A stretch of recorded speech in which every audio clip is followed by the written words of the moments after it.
Hey everybody, I'm Wanda Thibodeau of TakingDictation.com, and today we're going to be talking about how to pitch a publication.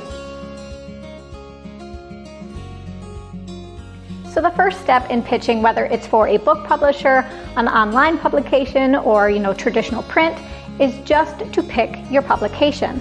And the trick there is that even though there might be very similar publications, is they all have their own voice. So you really have to go through those publications and find the ones that are similar to the voice that you have so that that matches. And then within that, you also have to look at the editorial schedule that those publications have. Many publications will, they'll have a schedule that goes out a couple months in advance.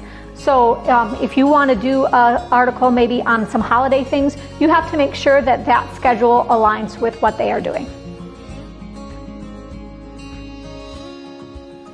So the second step in pitching a publication is to find the right editor.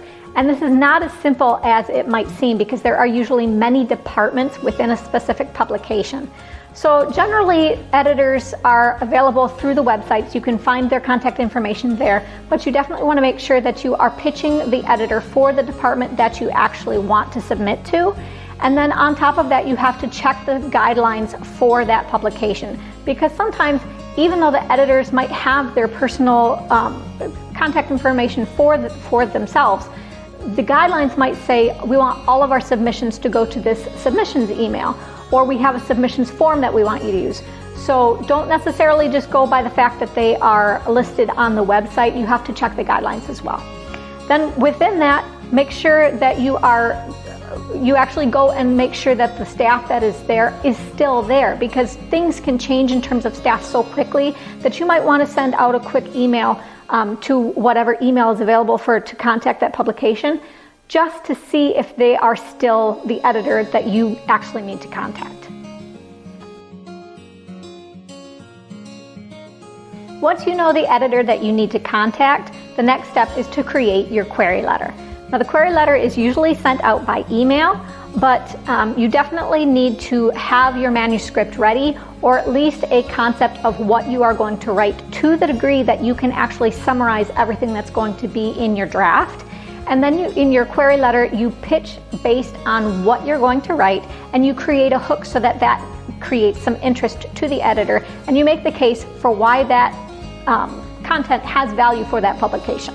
As you create your query letter, make sure that you are personalizing it to the editor and to the publication. So you'll use the editor's name in the salutation, and then you'll also try and pull on past publications that they have done. So you'll reference titles that they would know about to show that your work and the work that they have already done is a fit. When you're sure that your query letter is absolutely fine-tuned and ready, of course, then you need to actually send that query letter out. And again, most are email, but a lot of publications also have submission forms. But whatever the guidelines tell you to do, just go ahead and use that method. The standard is generally somewhere between 8 to 12 weeks to hear back from an editor, but it can be anywhere from 6 months or up to 6 months too. So it just depends on the publication and what their backlog is.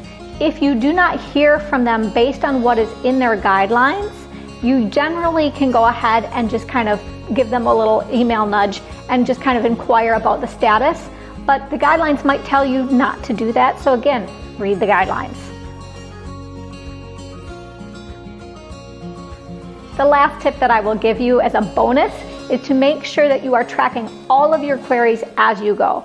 I personally use a spreadsheet that works for me, but I know a lot of writers, they use tools like Query Tracker. Whatever works for you, just make sure that you are not losing track of where you are submitting to and when you need to go ahead and do your follow-ups.